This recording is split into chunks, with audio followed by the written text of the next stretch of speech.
Hello everybody, welcome back to the channel. My name is Christopher Schaub and I provide listening notes for great jazz and classical records. Today we have Joe Henderson on Blue Note 1963. If you enjoyed the channel, please consider subscribing, like, comment on the video, share with your friends. In the description there will be links to purchase the LP from Blue Note. I don't get anything for that. I'm not currently affiliated with them, but I want people to listen to jazz. So hopefully you'll check it out on vinyl. That's, I think, the best way. And these new Kevin Gray remasters, he's at Coherent Audio. They've been remastering these recordings from the original master tapes and remaking the vinyl, and they just sound great. So definitely encourage the vinyl. You can also find links via SongWhip to stream via your favorite service, Spotify, Apple, whatever it is that you do. So, but a key point is to attentively listen to the music. So find a place where you can really sit down and focus on the recording, maybe not be so distracted, and hopefully these notes will help you. The notes that I'm talking about as well will be in the description. So Joe Henderson, page one, it's his debut on Blue Note, 1963. The genre is jazz, hard bop. The personnel on the recording are Joe Henderson, tenor saxophone, Kenny Dorham, trumpet, McCoy Tyner, piano, Butch Warren, bass, and you have Pete LaRocca on drums. Henderson was born in Lima, Ohio in 1937, and he died in California in 2001. I'm pretty close to Lima, Ohio, actually. I'm just outside of Detroit. He was active on the jazz scene in Detroit, Michigan. He studied at Wayne State, and he also studied with the famous Larry Teal saxophone while in Detroit. Did a stint in the Army after playing in Detroit for a while, and then came back and moved to New York City, and his career kind of took off. In fact, this debut recording, two of the songs on this recording, Recorda Me and Blue Bossa, have become perennial standards. People just always call these tunes like on gigs. I'm a drummer, and you have to know how to play these two songs because they're just going to get called a lot.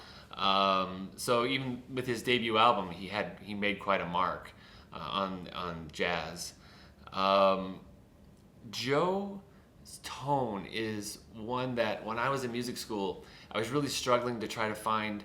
I was listening to a lot of jazz, and I was struggling to try to find things that I liked, things I didn't like, and when I first heard some of his later recordings with Schofield and some of his tribute to Miles that he did, I was just shocked at his phrasing and how beautiful his melodies were. And I'm kind of a sucker for a great melody and great tone. And he has all of that. He has a really great ear for melody, a really great tone and control of the instrument. So he does a lot of subtle things, a lot of things with his breath. So he really sounds like he's singing. So when you're listening to these records, listen to Henderson's tone, and then also listen to how it balances with Dorham's tone, the trumpeter. They really are a nice pairing. It's almost like a singing duet. They really blend well together. This was recorded at, again, Englewood Cliffs, Van Gelder studio in Englewood Cliffs, New Jersey. Producer was Alfred Lion. One thing you're going to notice, Blue Bossa and Recorda Me are kind of like Latin jazz style pieces, and they, the drumming specifically, we haven't really talked about this, they're both Bossa Nova style patterns, and they, that music was emerging in the United States. It was a big hit. You had, Astro Gilberto with Jobim, and they really put this music on the map, and Latin music started really making its way into jazz even earlier. But here you have what I would call like a Latin jazz bossa. It's not, the way I always think of it is true traditional Latin music. The clave is a lot more stable, less improvised. There's more parts spread across instruments potentially. And it's more about dance and rhythm, and it's very regional. Whereas when a jazz trio, especially in America, was taking on these Latin forms, they have a tendency to improvise a lot more. So the clave is rhythmic pattern, Afro-Cuban, Brazilian origins, and it's usually a two-bar, two-measure rhythm. And you'll hear it. It'll be like da da da da da da da da da da, or it might start with the 2 da da da da da da da. Okay, and there's 2 types of main clave streams. There's the son clave and the rumba clave, and the big difference is the son is like da da da da da, where the rumba clave would be like da da da da da. So the third beat in the measure is offset on the rumba a little further, another 1/8 from the son. So claves, I don't want to oversimplify it. There's no way I can talk about it intelligently, and I mean, I'm not an expert on claves. They're regional. There's thousands of them, different variations, and I've heard that there's like certain artists and certain family groups and certain groups have their traditional way of doing things, and so it's a very important part of Latin music. And it also, claves are, it's another term for the wooden sticks that you hear. The Beatles' "And I Love Her" has that like clave beat that's really strong. But if you ever get like a high school band, they give you 2 sticks of wood and they say, okay, play the clave, and they'll give you a son clave or a rumba clave to play, and then you see somebody back there in the room, ga ga ga ga ga, on 2 sticks. That's also, so some people say, oh, pick up the claves, and they mean pick up those 2 wooden sticks and play the rhythm. But generally when somebody says the clave, they mean the actual rhythmic phrase. So listen for the clave in Blue Bossa and in Recorda Me, and notice how Pete LaRocca is actually improvising.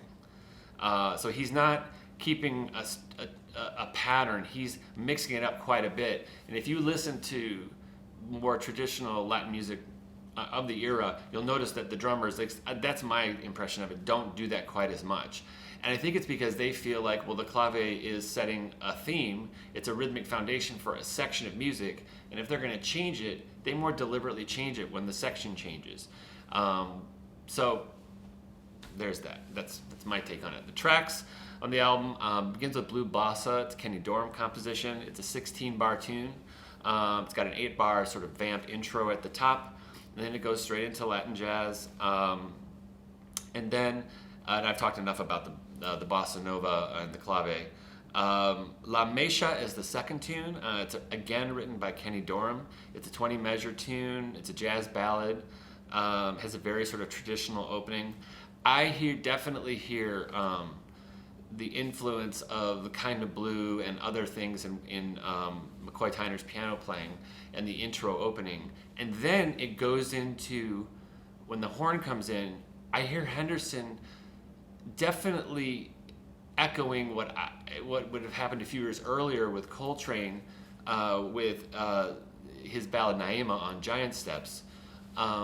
It sounds a lot like that to me, and this is all happening at the same time. You have Kind of Blue, Giant Steps coming out, and then you have those are 59, late 50s. Then you have this coming out in 63. That doesn't seem like that long of a difference in time, but a lot of groundbreaking music came out, and all of that's influencing the music that's coming out after it. So try to notice the piano intro, and then notice the contrast of how Henderson comes in, and it sounds very much like how Coltrane interpreted Naima, but also a lot of the ballads that are on his later ballads record, which came out, I think, right about the same time this came out. It was recorded a little earlier than this. This tune, La Mecha, was written for Dorham's daughter named La Mecha. Hope I pronounced that right. The next tune is Homestretch. It's written by Henderson, and the rest of the tunes on the LP are by Henderson at this point. Homestretch is an up-tempo 12-bar sort of bebop blues. It's definitely a nice contrast to the first tunes, which are pretty mellow or ballady. So it kind of gets the energy going. Notice also the song forms on this record are more simple. They're either blues or they're just like a 20-bar tune. You have less of the sort of complexity of the tin pan AABA type of a thing. It's more of like, well, it's a repeated blues. Okay, so notice that as well, in contrast to some of the other things that we've done on the channel. And then we get to Recorda Me. Joe Henderson wrote that, and it translates in Portuguese to Remember Me. And it's also a play on words to Remember Me in Portuguese, but in English, people are going to see it and go, oh, record me. So it's an interesting kind of a play on words. It's a 16-bar A-B, meaning they repeat the 16 bars form, and it's a bossa nova again. Track number 5 is Jinrikisha, written by Joe Henderson, and it's inspired by a Japanese rickshaw, the little cart that they pull people on. It's a very hard bop in its styling, strong melody. Notice the doubling of the trumpet and the saxophone. I hear a big Art Blakey influence on this tune.